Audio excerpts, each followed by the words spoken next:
Aloha, my name is Kaneaiakala, and we are on step 3, part 7, and the final part of us discussing, or me discussing, step 3 out of the 12 and 12. And adding, of course, a little twist to it. And although we're not just talking about alcoholism and or drug addiction, what I've done is I've incorporated probably a bigger problem than alcoholism and drug addiction, which is the addiction to our thinking. So there'll be a lot of referencing of me talking about the steps, but incorporating this problem that we have with the identity of our thinking. So I'm going to continue. We're on page 40 of step 3 in the 12 and 12. Then it is explained that other steps of the program can be practiced with success only when step 3 is given a determined and persistent trial. This statement may surprise newcomers or new people coming into the program who have experienced nothing but constant deflation and a growing conviction that human will is of no value whatever. They have become persuaded, and rightly so, that many problems besides the problem that you're coming in with, say alcohol, will not yield to a headlong assault powered by the individual alone.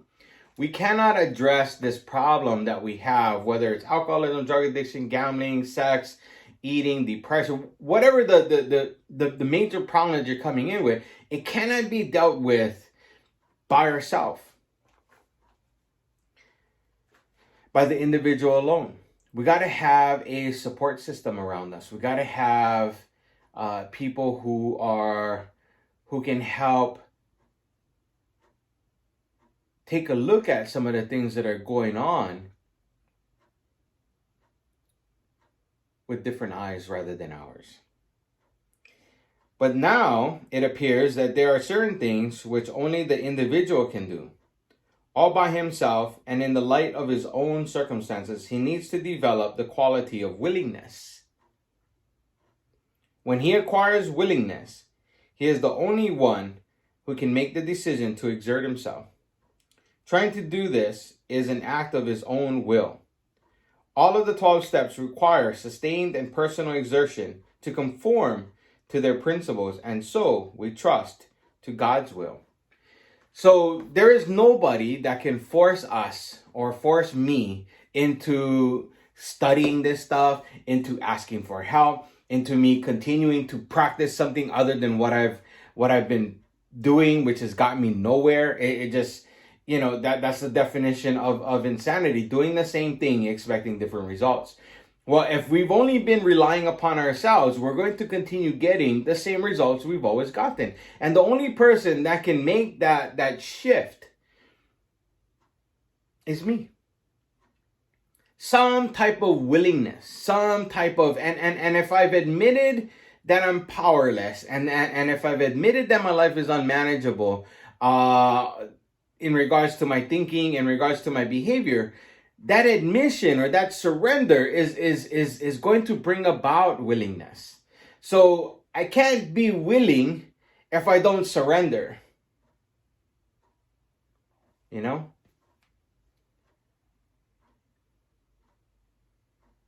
The admission of complete defeat,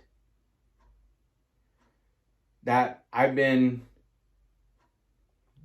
beat down, that I've caused myself enough pain and suffering.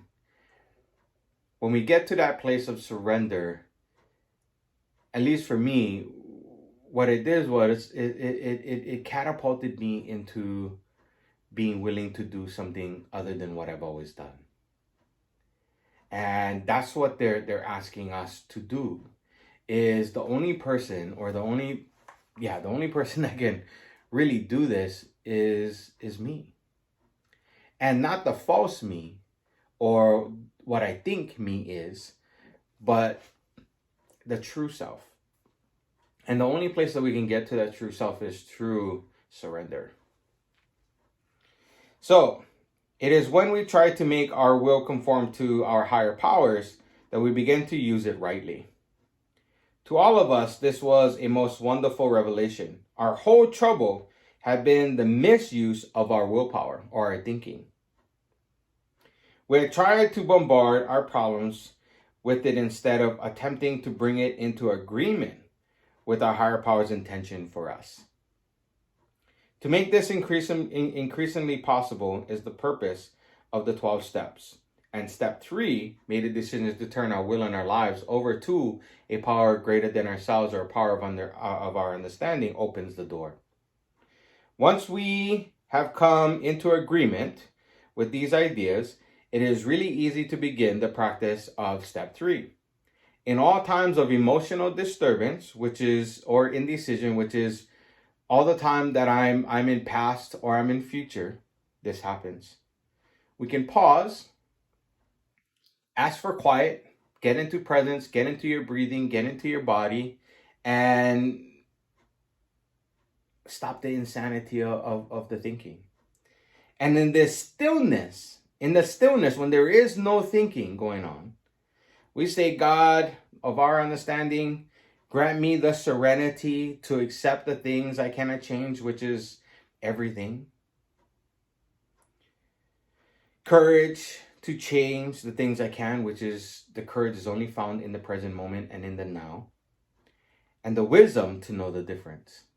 To be able to know that, okay, I'm in insanity in my thinking, and I need to get into the present moment so that I can then connect to my higher power of my being. Thy will, not mine, be done.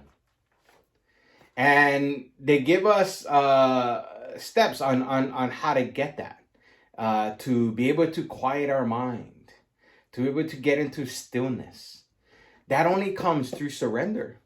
So we're going all the way back to step 1 in admitting that I'm powerless over my thinking and my actions, and my life has become unmanageable. Yeah. This admission of complete defeat. In step 2, in coming to believe that there is a power that can restore me to some sanity, that whatever power I was believing in, which is me usually, I cannot, right?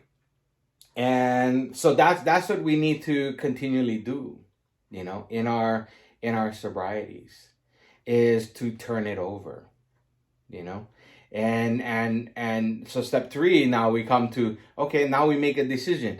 Do I want to stay in surrender and believe in this power greater than myself, or continue doing it my way? And that's what we're faced with in step 3, and steps 1, 2, and 3, we can do that all day long with every thought that I have.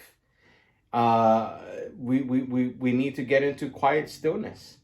And I hope that this was helpful for you as we continue this journey into the steps. I'm excited. We're going to be getting into step 4 next. And I hope you guys are having a great day. And mahalo.